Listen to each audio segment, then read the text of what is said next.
안녕하세요. 오늘 저희가 함께 살펴볼 이야기는 바로 룻기입니다.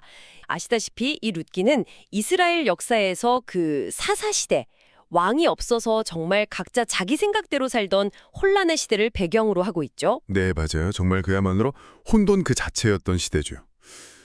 근데 바로 그 어둠 속에서 룻기는 한 가정의 이야기, 특히 이제 모압 여인 룻이라는 인물을 통해서요. 이 믿음과 하나님의 그 신실하심이 어떻게 역사를 이끌어가는지 그걸 보여주는 아주 특별한 이야기입니다. 이게 뭐 그냥 옛날 얘기가 아니라 오늘을 사는 우리에게도 정말 중요한 의미를 던져준다고 생각해요. 네. 그래서 오늘 이 시간에는 룻기의 전체적인 줄거리를 따라가면서 그 안에 담긴 핵심적인 내용들, 예를 들면 뭐 하나님의 섭리라든지 아니면 헤세드라는 그 특별한 사랑, 그리고 고엘, 그러니까 기업 무를자 제도 같은 개념들을 좀 자세히 살펴보려고 합니다. 자, 그럼 한번 들어가 볼까요? 네, 좋습니다. 먼저 그 시대적 배경, 사사시대의 암울함 속에서 이야기가 시작되죠. 유다 베들레헴의 기근이 너무 심해서 나오미 가족이 어쩔 수 없이 이방 땅인 모압으로 이주하게 되는데 근데 거기서 정말 끔찍한 비극을 맞이하잖아요. 네, 그렇죠. 정말 안타깝게도 남편 엘리멜렉도 잃고 또 아들 말론과 기럨까지 모두 그곳에서 잃게 되죠. 나오미 입장에서는 정말 모든 희망을 잃은 상태였을 거예요. 그래서 자신을 더 이상 나오미, 기쁨이라는 뜻의 이름 대신에 마라, 괴로움이라고 불러달라고 할 정도로 깊은 슬픔에 빠졌었죠. 와, 정말 상상하기 힘든 고통이었겠네요. 네.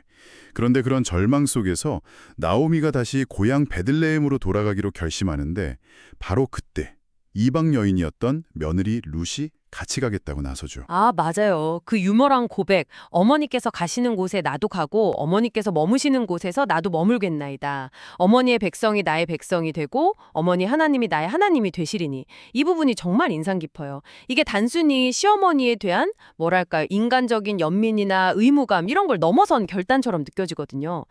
이 결단이 가지는 의미가 뭘까요? 정확히 보셨어요. 그게 핵심입니다. 룻의 이 고백은 그냥 인간적인 효심이나 동정심 이런 걸 훨씬 뛰어넘는 거예요. 이건 자신의 민족과 그들이 섬기던 신, 그모스를 버리고 이스라엘의 하나님 여호와를 자신의 하나님으로 받아들이겠다는 아주 분명한 신앙적인 결단이었던 거죠. 물론 고난 속에서 시작된 여정이지만 바로 이 개인의 선택과 헌신이 하나님의 그 크신 구원 계획 안으로 들어가는 첫걸음이 된 셈입니다. 이때부터 이미 하나님의 보이지 않는 손길, 그 섭리가 움직이기 시작했다 볼 수 있는 거죠. 그렇군요. 신앙적인 결단, 그게 중요했네요.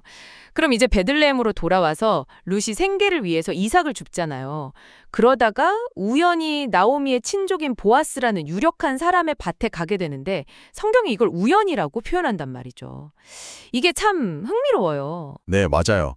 그 우연이라는 표현, 이게 룻기에서는 굉장히 중요한 문학적인 장치인데요. 표면적으로는 우연처럼 보이는 사건이지만 사실은 그 배후에 하나님의 세밀한 인도하심, 즉 섭리가 작용하고 있음을 보여주는 거죠. 하나님께서는 뭐 번개를 치시거나 기적을 막 보여주시는 방식보다는 이렇게 사람들의 일상적인 만남, 평범한 선택들 속에서 당신의 뜻을 이루어 가시는 경우가 많다는 걸 보여주는 대목입니다. 룻이 성실하게 이삭을 줍는 그 모습, 또 그걸 알아보고 친절을 베푸는 보아스의 선한 마음, 이 모든 만남이 사실은 하나님의 계획 속에 있었다는 거죠. 와, 우연 속에 숨겨진 치련적인 섭리라. 듣고 보니 정말 그렇네요. 그렇다면 룻이 보여준 그 헌신적인 모습들, 또 보아스가 룻에게 베푼 그 따뜻한 친절과 보호, 이런 것들이 그냥 착한 행동을 넘어서는 어떤 의미가 있는 거겠군요. 이게 혹시 헤세드라는 개념과 연결되는 건가요? 네, 정확합니다. 바로 헤세드예요. 헤세드는 히브리어인데 이걸 한 단어로 번역하기는 참 어려워요. 보통 인애, 자비, 긍휼, 신실한 사랑 이렇게 번역하는데 기본적으로는 언약 관계에 기초한 변함없는 사랑과 충성심을 의미합니다. 룻기에서는 이 하나님의 헤세드가 사람들을 통해 나타나는 것을 볼 수 있어요. 먼저 룻이 시어머니 나오미에게 보여준 자기 희생적인 헌신, 이게 바로 헤세드죠. 모든 걸 버리고 시어머니를 따른 거니까요. 그리고 룻의 그런 헤세드를 알아본 보아스가 이제 룻과 나오미에게 정말 신실하고 책임감 있는 보호와 친절을 베풀죠. 이거 역시 헤세드입니다. 이 두 사람의 헤세드가 만나면서 절망적인 상황이 회복의 길로 나아가게 되는 거예요. 단순한 동정심하고는 차원이 다른 아주 깊은 책임감과 헌신이 담긴 사랑인 거죠. 아, 헤세드. 언약에 기초한 신실한 사랑과 책임감. 그러니까 룻의 헤세드가 보아스의 헤세드를 이끌어냈고 그게 결국 회복으로 이어졌다. 정말 놀랍네요. 그럼 그 헤세드의 실천이 가장 잘 드러나는 부분이 바로 보아스가 고엘, 즉 기업 물을 자의 책임을 지는 장면이 아닐까 싶습니다. 이 고엘 제도가 정확히 어떤 건가요? 네, 고엘 제도는 고대 이스라엘 사회에서 아주 중요한 사회적 안전망 역할을 했어요. 만약 어떤 사람이 가난해서 자기 땅을 팔았거나 혹은 아들 없이 죽었을 경우에 가장 가까운 친족이 그 의무를 지는 겁니다. 그 의무라는 게 뭐냐면 첫째는 팔았던 땅을 다시 사서 이걸 기업을 물은다고 해요. 가문의 소유로 되돌려 놓는 것이고, 둘째는 죽은 사람의 과부와 결혼해서 아들을 낳아 그 죽은 사람의 이름, 그러니까 대가 끊어지지 않게 이어주는 책임이었어요. 일종의 구속자, 리디머, 보호자 역할을 하는 거죠. 그렇군요. 그런데 룻기에서는 보아스보다 더 가까운 친족이 먼저 있었잖아요. 근데 그 사람은 자기 재산에 손해가 될까봐 책임을 회피하죠. 맞습니다. 그게 아주 중요한 대비를 이루죠. 그 이름 없는 친족은 율법적인 의무는 알았지만 자신의 경제적인 이익을 먼저 생각해서 결국 책임을 거부해요. 하지만 보아스는 달랐습니다. 그는 룻과 결혼함으로써 발생할 수 있는 재산상의 손해나 여러 가지 부담을 기꺼이 감수하고 이 고엘의 책임을 다합니다. 이건 단순히 법 조항을 지키는 걸 넘어서는 행동이었어요. 아, 네, 이게 바로 자기희생적인 사랑, 즉 헤세드의 실천이었던 거죠. 그리고 신학적으로 보면 이 보아스의 모습은 장차 오셔서 우리를 죄와 사망의 속박으로부터 구속하실 진정한 고엘, 바로 예수 그리스도의 그림자, 즉 예표가 된다고 할 수 있습니다. 보아스가 나오미와 룻의 삶을 회복시킨 구속자가 된 것처럼 예수님은 우리 온 인류를 위한 완전한 구속자가 되신다는 그런 깊은 의미가 담겨 있는 거죠. 와, 보아스가 그리스도의 예표라니. 정말 룻기가 단순히 한 가족의 이야기를 넘어서는 구속사적인 의미를 담고 있군요. 그리고 이 모든 이야기의 결과 정말 놀라운 건 이방 여인, 그것도 당시 이스라엘과 적대적이었던 모압 출신의 룻이 결국 다윗 왕의 증조모가 되고 더 나아가서는 예수 그리스도의 족보에까지 그 이름이 오른다는 사실이에요. 이건 정말 대단한 반전 아닌가요? 네, 맞습니다. 이게 어쩌면 룻기가 우리에게 주는 가장 강력하고도 놀라운 메시지 중 하나일 거예요.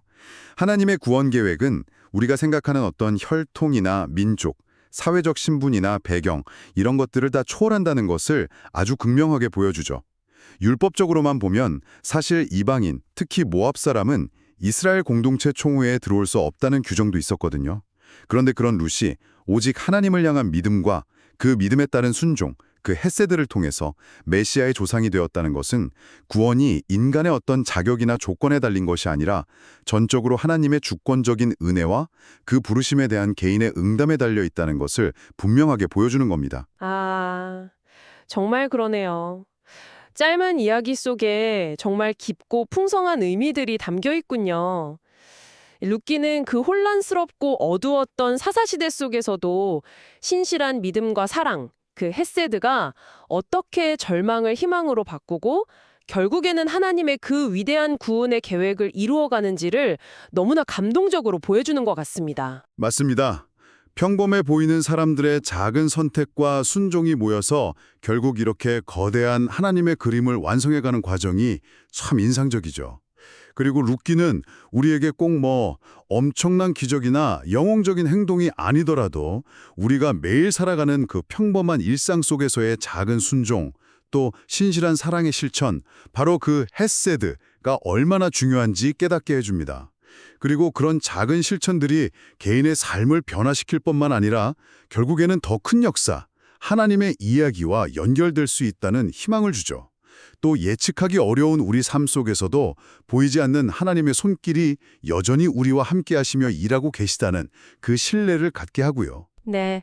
오늘 룻기 이야기를 쭉 따라가 보면서 여러분 각자의 삶 속에서도 신실하게 일하고 계시는 그 하나님의 손길을 새롭게 발견하고 또 주변 사람들에게 작은 헤세드를 실천할 용기를 얻으셨으면 좋겠습니다.